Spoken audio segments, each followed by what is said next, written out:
Hi, I'm Dustin Abbott, and I'm here today for another one of my Versus episodes. In this case, I'm going to compare the brand new Sigma 50mm F1.4 DN lens with the Samyang AF 50mm F1.4 Series 2 lens. The reason why I'm comparing these two particular lenses is that, number one, they have the same focal length and same maximum aperture, but they're also very close in terms of price. And while the Samyang is cheaper than the Sigma, as we'll see in just a moment, the price gap is much smaller than if you compare the Sigma to either the older 50mm F1.4 planar, and more particularly if you compared it to the 50mm F1.2 G Master from Sony. And so these two, I think, will be cross-shopped to some degree, and so I wanted to dive in and to compare them today. Now, just so you know, I'll give a quick rundown of reasons to choose the Samyang, followed by reasons to choose the Sigma, a brief summation, and then if you want to stick around, I'll give you a detailed image quality breakdown and direct comparisons between the two following that. So starting with reasons to choose the Samyang. But first, a word from our sponsor. Today's episode is brought to you by HelloFresh, America's #1 meal kit. We've seen a shift in the way that people shop and eat over the past several years, and it can be hard to make good food choices due to the high cost of groceries and getting too accustomed to takeout. HelloFresh delivers the ingredients you need right to your door so that you can make healthier, better-tasting meals right in your own kitchen with their fast and fresh recipes. Ingredients travel from the farm to you in less than 7 days, which is probably something you can't say about your favorite takeout place. Because HelloFresh provides the right quantity of each ingredient, you'll spend less too. So skip the trip to the grocery store and get fresh, pre-portioned ingredients and seasonal recipes right to your doorstep by clicking the link in the description and using the code on screen to get a limited time discount plus free shipping from HelloFresh today. So let's talk reasons to choose the Samyang. As noted, the first of those is price. The Samyang retails right now for $650 compared to $850 as the MSRP on the Sigma.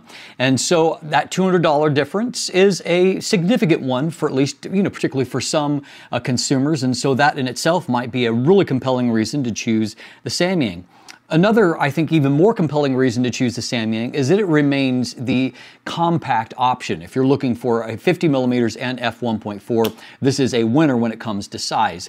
It is only about 80 millimeters in diameter and about 89 millimeters in length and weighs only 420 grams. That compares to 78 millimeters, so it is slightly narrower on the Sigma, but the Sigma, as you can see, is considerably longer. It is 111.5 millimeters, and so very close to 22 millimeters longer, and it weighs 660 grams. So just to break that down for you, in terms of volume, the Sigma is about 22% bigger, and it's about 57% heavier. And so that compact size and low weight may be a compelling reason to choose the Samyang.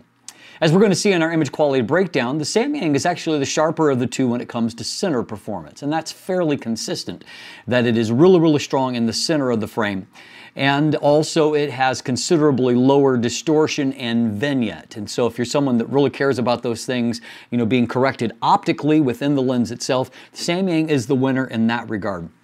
One thing that really surprised me in my comparison between the two is that I felt like the Samyang is actually the one that produced slightly more neutral colors, being a little bit closer to even, while the Sigma was the one that felt just slightly warm. And I know that's a complete reversal of what we've come to expect in the past, but I have noted a trend that started somewhere about with this lens. Samyang has been much more neutral with its color profiles and is doing a much better job with that when it's with its optical glass.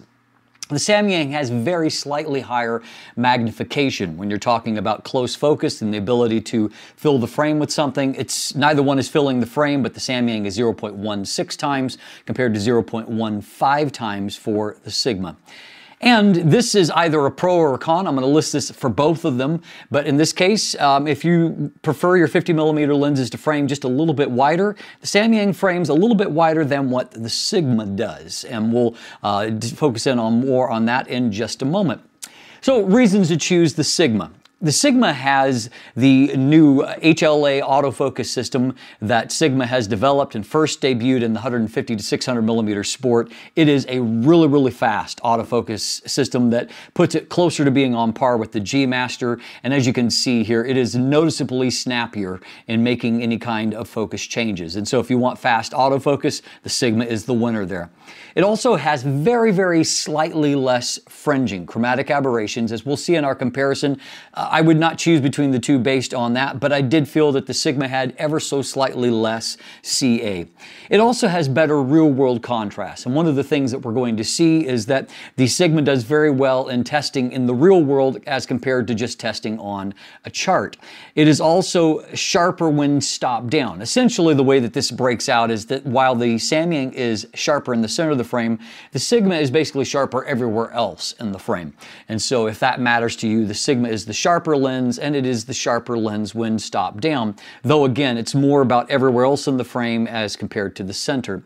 It also has a better build quality. This feels more robust. The materials feel just a little bit higher on this. It also has a few more features than what the Samyang does, and I would say that those features are a little bit more accessible in the way that you get to them than what the Samyang is. It also has a slightly higher aperture blade count, and so the aperture iris has 11 blades compared to 9 blades on the Samyang, and that slightly more exotic aperture. For one thing, it looks a little bit cooler when it's closing down, but also it does help to keep a circular shape a little bit better than the Samyang does. And I will note on that front that the Sigma does give you a clickless option for a declicked option if you're for aperture racking, and so if you're wanting to use these lenses for video, that could be a factor. Though on the flip side of that, for video purposes, the Sigma does suffer with a little bit more focus breathing than what the Samyang does. And as I noted in our previous discussion, it also frames a little bit tighter. And so at similar situations, it frames a little bit tighter, so it may give you a slightly softer background in an identical situation because it is framing just, around 1 millimeter tighter than what the Samyang does. Not a huge, difference or really a plus for either one of them, just more of an observation on the difference between the two. So a quick conclusion is this: buy the Samyang if you want to travel light or you're on a budget and you like a more analog rendering. I think that the Samyang has a really, really beautiful rendering. Buy the Sigma if you love really, really sharp lenses, because the Sigma I feel like has more real-world bite, and definitely if you're looking for fast autofocus and you don't want to spend GM money, buy the Sigma. Buy the G Master if you have lots of money and you want the best 50mm lens on the Sony platform. It has the most exotic rendering thanks to the f1.2 aperture. It's really an incredible lens, but it's also $2,000. Not everyone has that to spend, and thankfully we have got two fantastic options here for much less money if you are so inclined. Stay tuned now if you would like a breakdown of the image quality and to see how these two lenses compare side by side. Let's dive in, let's take a look. Okay, so throughout this comparison, I'm going to try to keep the Sigma on the left side and the Samyang on the right side. So starting by looking at vignette and distortion, you can see first of all that there is more of both on the Sigma here. And so the Sigma shows much more of the pincushion distortion than what the Samyang does, and much heavier vignette as well. To compare those numbers, I had to dial in a -8 to correct for the pincushion distortion on the Sigma, and a +84 to correct for the vignette, and then slide the midpoint way over. By comparison, I only needed to use a -3 in correcting for the distortion on the Samyang, and only a +58, so considerably less of both there. So next we'll take a look at our overall resolution and contrast. And so metering, obviously these were not shot at the exact same time. Metering is not quite the same, but looking here in the center of the frame, we can see that the Samyang is actually a bit sharper and has a little bit more contrast right in the dead center of the frame. We can see that moire pattern there, a little bit more contrast.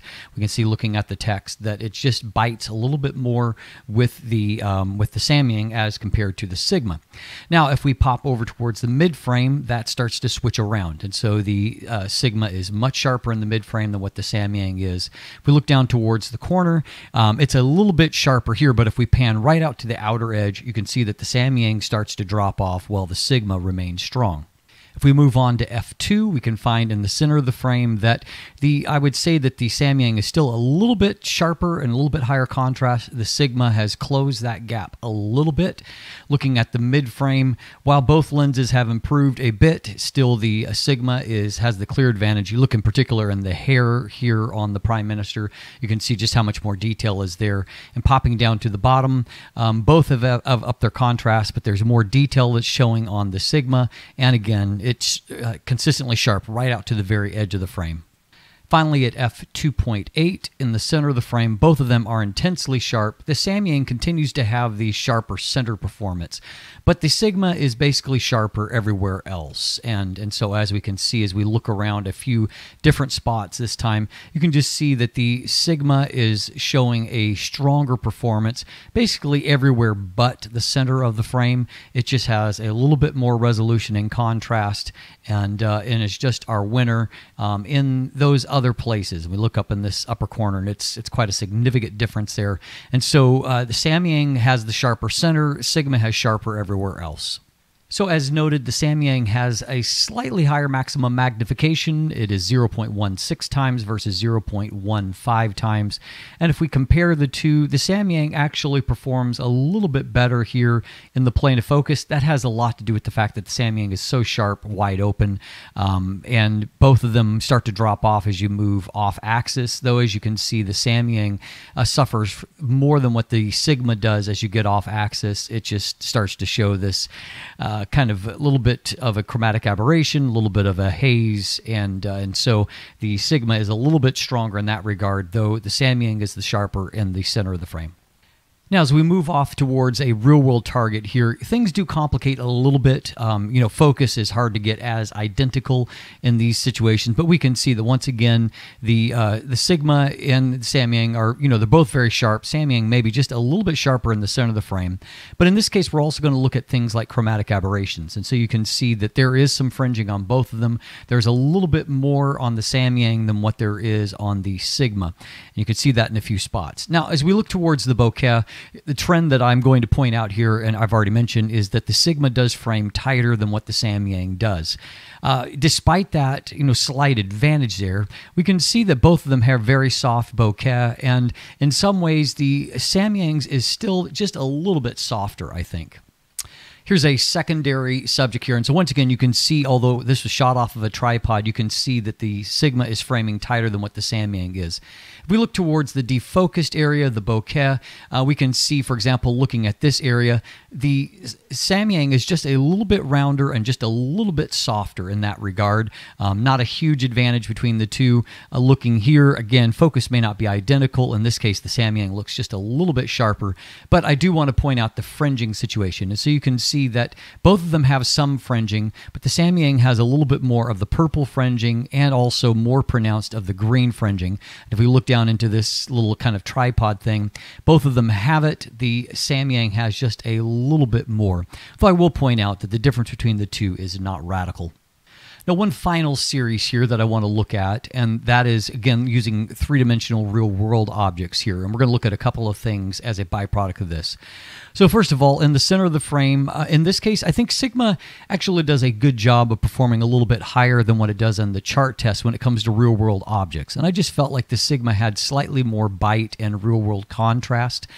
We can see as we kind of pan off of this and we start to look towards the defocus area, obviously the bokeh circles look a little bit bigger because you can see that the Sigma is framing tighter here. What we can also see is that the Samyang is a little bit better in the geometry towards the edges of the frame. And even wide open, it is very close to circular right towards the edge of the frame, whereas the Sigma is showing a little bit more of the lemon-type, cat-eye type shape. One final thing I want to point out here is both of them show just a tiny bit of fringing there, with the Samyang showing just a bit more. Now, if we stop both lenses down to f2, we can see here that when it comes to the bokeh, the Sigma has gotten better in terms of being circular towards the edge of the frame. The Samyang still looks ever so slightly more circular. And if we look towards our subject, both of them are sharp, but you can see that the Sigma is intensely sharp and has higher contrast and ability just to render some of those fine details. One final example to show that real-world detail and contrast. In this case, it was easy since there's kind of a flat plane there to focus on this. And you can just see that the Sigma does show more texture information than what the Samyang does. Again, highlighting that ability to show, really, really fantastic detail when you get just slightly off the center, where the Sigma actually takes a jump rather than a dip. And you can see the same kind of truths when it comes to the bokeh, that it's just ever so slightly rounder on the Samyang. But, again, not radically different between the two. So if you stuck around to the end, thanks for watching today. I really hope that this has helped you to make a more informed decision between these two lenses. There are buying links to both of them down below. Also links there to an image gallery and a full text review for both of these lenses if you are interested. And as always, if you haven't already, please like and subscribe. Thanks for watching. Have a great day and let the light in.